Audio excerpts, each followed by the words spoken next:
Okay, most students requested that I do these problems here that were part of your flipped assignments, so I'm going to do these for you here.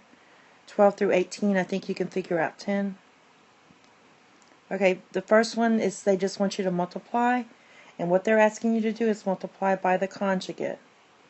So when we multiply, we're going to multiply across, and we get sine of 1 minus cosine over 1 plus cosine times 1 minus cosine. Now what we're going to deal with is the denominator, which is 1 minus cosine squared. And I'm going to just copy him. Now my first reaction is to go ahead and distribute this, but I learned my lesson and I don't want to do that yet because I know this equals sine squared. So I'm just going to copy this again. Sine times 1 minus cosine equals sine squared. Now, what I can do is I can cancel this out. That leaves me 1 sine here. So my answer is 1 minus cosine over sine. And this is what I talked about in class when you did your problems. Sometimes they're going to ask you to show that this equals this. And you can notice that there's a flip-flop thing. The sine is in the denominator now. The 1 plus cosine's in the numerator, and this changed to opposite sign. If it's positive, it's going to turn to a negative. And so if they ask you to do this from here to here, what you're going to do is multiply by the conjugate. Spelled conjugate. Okay. This one is just to put over a common denominator.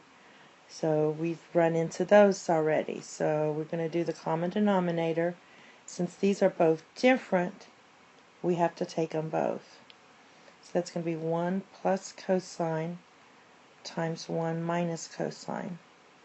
Now, in some books will show you that all you have to do basically is just kind of, you're not actually cross multiplying, but you can just multiply these two together and these two together. That's not going to work always, but it does work with the identities. So the way I say it is, what times your old denominator here gives you the new denominator, or what is missing, and what's missing is this one. So you take this one times 1, or you can just cross multiply. So that's 1 minus cosine plus, if you cross here, you get 1 plus cosine. And what happens here is the 1's cancel. So you have 2 cosines on top. So that's just going to be 2 cosines.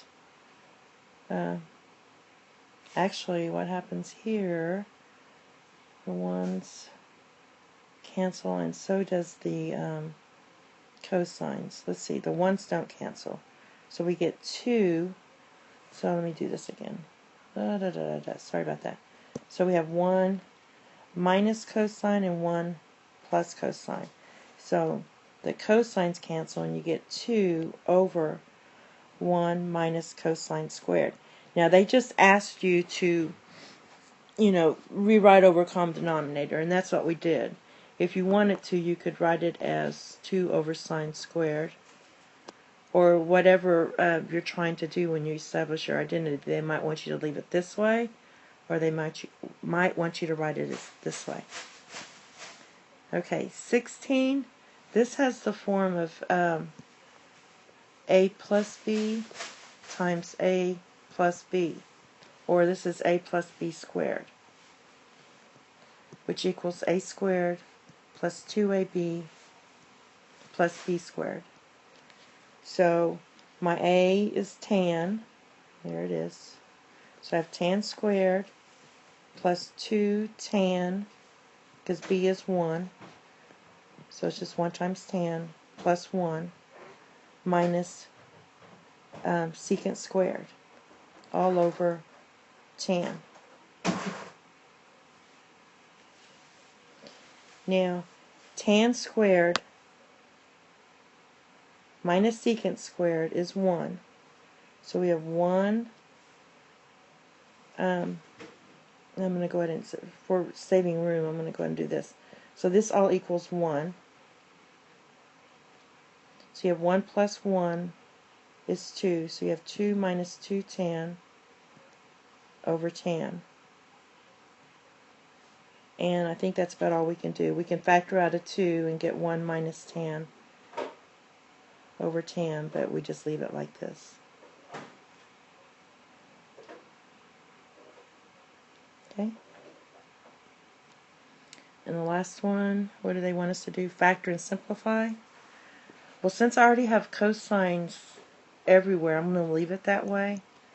And I'm going to notice that this follows the form of a squared minus b squared. And we know that is a minus b times a plus b. So that's going to be cosine minus 1 times cosine plus 1. Now the denominator, I'm going to just use greatest common factor or highest common factor. In IB, they tend to use the highest common factor terminology. So I'm going to factor out a cosine, and I'm going to get cosine minus 1. And you notice here that these two can cancel, so my final answer is cosine plus 1 over cosine.